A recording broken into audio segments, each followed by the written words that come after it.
పంజాబులోన ఆ పరివ్రాజకుని ప్రవచనములు సాగే, ఆనందముతో ఆ ప్రాంత నివాసుల మానసములు ఊగే. సామూహిక ఓంకారోచ్చారణతో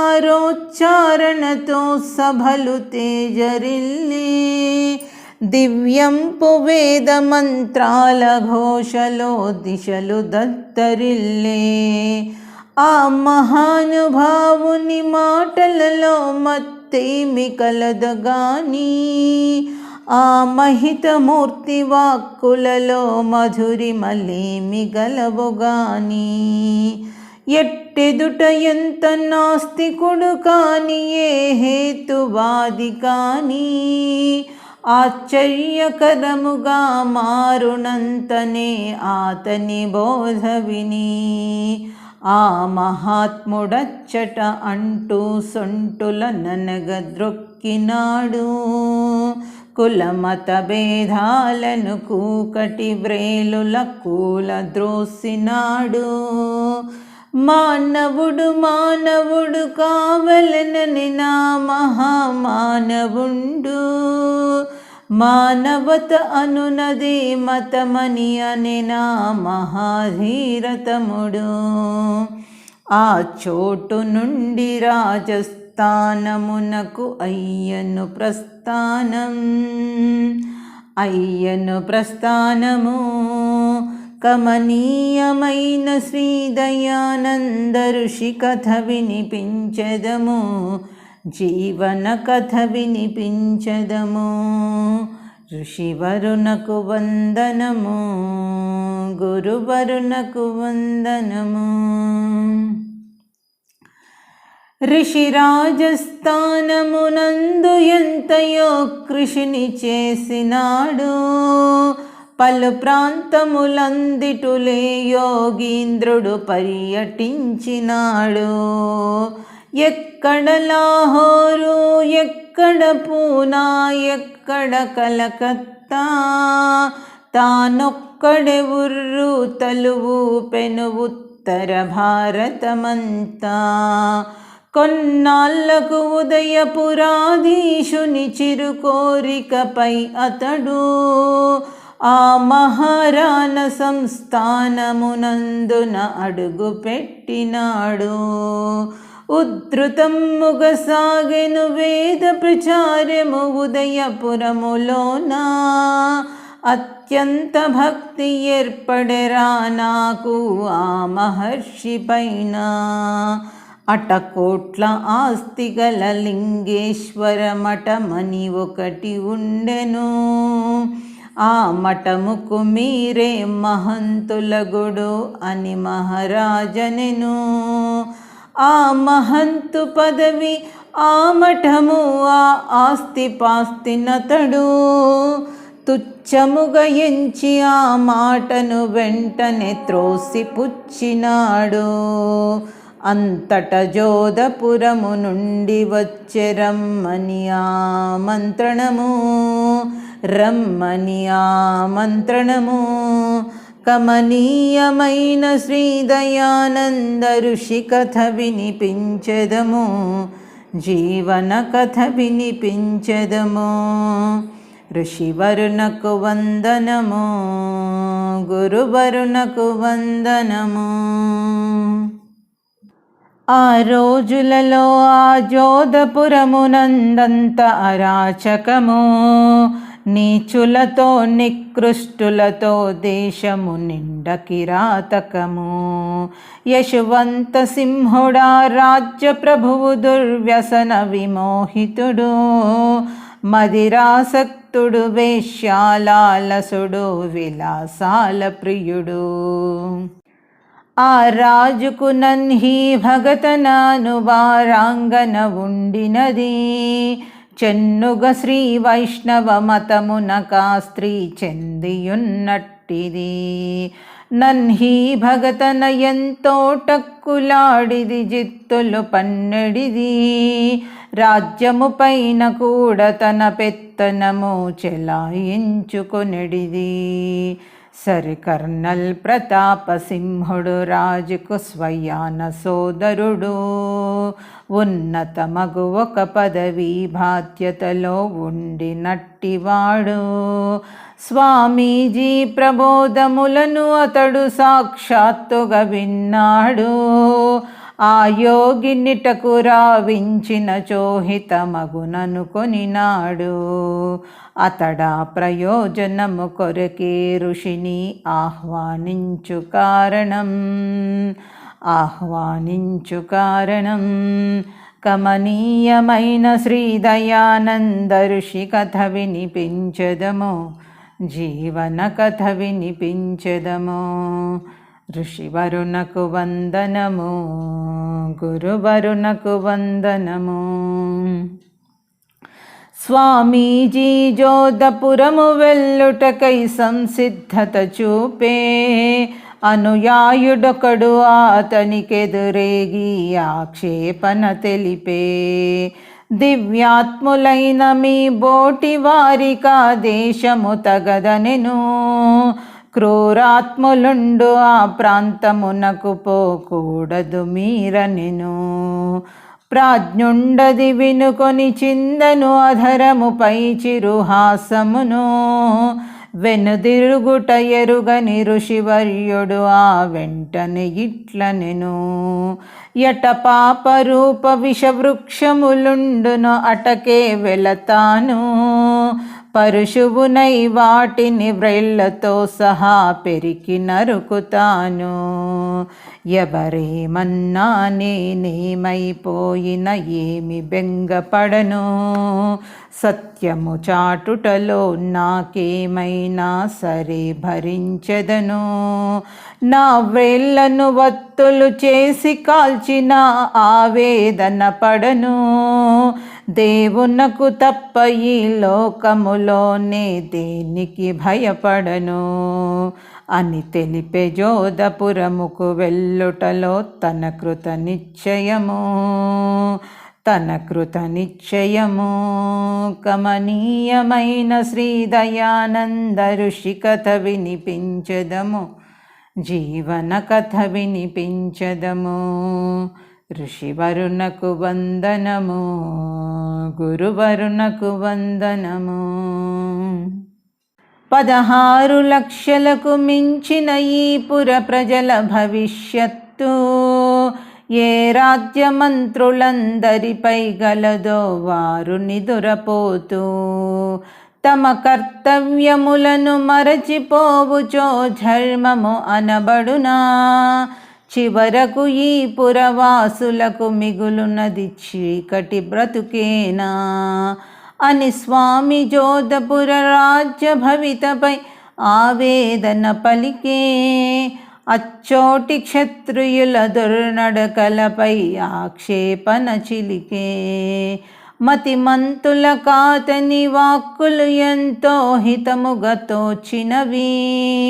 పాకండుల కవి హృదయాలలోన గుణపములై గృచ్చినవి. అకుతో భయుడగు ఆ విభుడు చేయు వ్యాఖ్యానముల వలన గంభీరములగు ఋషి ప్రచండ నిర్భయ ఖండనముల వలన మూఢాత్ములాతనిని శత్రువులాగా చూడసాగినారు. ఆయతిని అడ్డు తొలగించు యోచనలు చేయసాగినారు. రోగులకు ఇముడు నా తినిపించినచో రుచికర భోజనము. కమనీయమైన శ్రీదయానంద ఋషి కథ వినిపించదము, జీవన కథ వినిపించదము. ఋషివరునకు వందనము, గురువరునకు వందనము. ఈ తెంతురు నిత్యము ఋషివర్యుని కడకెందరో సజ్జనులు. నానా మతముల పలు సాంప్రదాయముల జ్ఞాన పిపాసువులు. వారలలో మెహతా విజయసింహుడను వైష్ణవ మతాంధుడు. తరచుగా చర్చలలో సభలలోను పాల్గొనుచునుండువాడు. మహర్షి ఒకరోజు అతప్త తను అను మంత్రార్థము తెలిపే, చక్రాంకిత వైష్ణవ మతమునందుగల వక్రతలను చూపే. తాపములు ఊర్ధ్వపుండ్రములు నామములు మాలలు మంత్రములు, ఇవి ముక్తికెన్నడు కావు హేతువులు శుద్ధ అబద్ధములు. బాహ్యములగు ఈ చిహ్నములు కావు అపవర్గ సాధకములు, ఋత సత్య తపాదులు ఇవి మోక్షమునకు మూల కారణములు అని ఋషి ఒక సభలో చక్రాంకిత మతమున తప్పుల చూపే. ఆ పలుకులు మెహతా విజయసింహునకు కోపమును రేపే. మహర్షి దాల్చెను నాటి నుండి మనమందున విరోధము. కమనీయమైన శ్రీ దయానంద ఋషి కథ వినిపించెదము, జీవన కథ వినిపించెదము. ఋషివరునకు వందనము, గురువరునకు వందనము. ఫైజుల్లా ఖానని ఉండెను పురమున రాజపురుషుడొకడు, ప్రభువగు యశవంతుని పూర్ణదయను సంపాదించినవాడు. ఆ మియా సాహెబుని మీదుగనే పనులన్నీ జరుగుచుండు, సంకేత మాత్రమున శాసన తంత్రము సాగిపోవుచుండు. అప్పుడప్పుడు ముస్లిములు కూడా ఋషి కడా కరుదించేవారు, బహుశ్రద్ధాలువులై ధర్మ చర్చలో పాల్గొనేవారు. ఫైజుల్లా కూడా అడపాదడపా హాజరు అగువాడు, ఆ వార్తాలాపములను వినుకొనుచూ పోవుచుండువాడు. మునివరుడొక సభలో మహ్మదీయ మతమును విమర్శ చేసే, విజ్ఞాన విరుద్ధపు పలు అంశములను వ్రేలునెత్తి తీసే. ఫైజుల్లా ఖానది వినిలో లోపల భగ్గుమనుచు మండే, చేష్టలు బుడుగగా అతడా ఋషినేమి చేయజాలకుండే. సంజాతమయ్యనిక వానిలోను విషఝంఝామారుతము.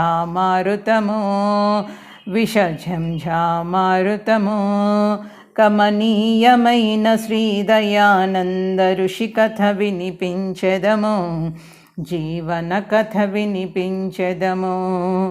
ఋషివరునకు వందనము, గురువరునకు వందనము. మహర్షి బోధనలతో యశవంతునిలో మార్పు వచ్చుచుండే, మధుపానాదులు చాలా వరకాతడు మానివేసియుండే.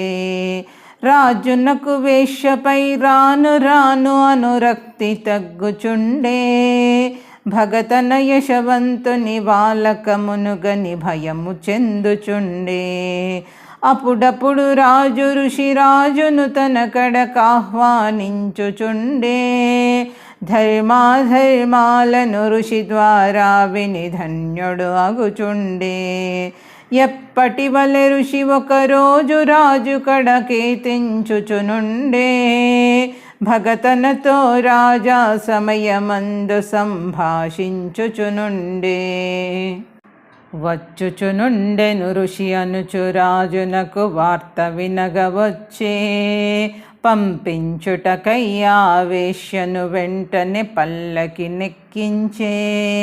ఆ తొందరలో పల్లకిని మోయుబోయలకు అదుపు తప్పే, అది గాంచి రాజు తన భుజము పల్లకికి ఆధారము నిలిపే. ఆ సమయములోనే భవనమందు ఋషి చేసెను ప్రవేశము. కమనీయమైన శ్రీ దయానంద ఋషి కథ వినిపించెదము, జీవన కథ వినిపించెదము. ఋషివరునకు వందనము, గురువరునకు వందనము.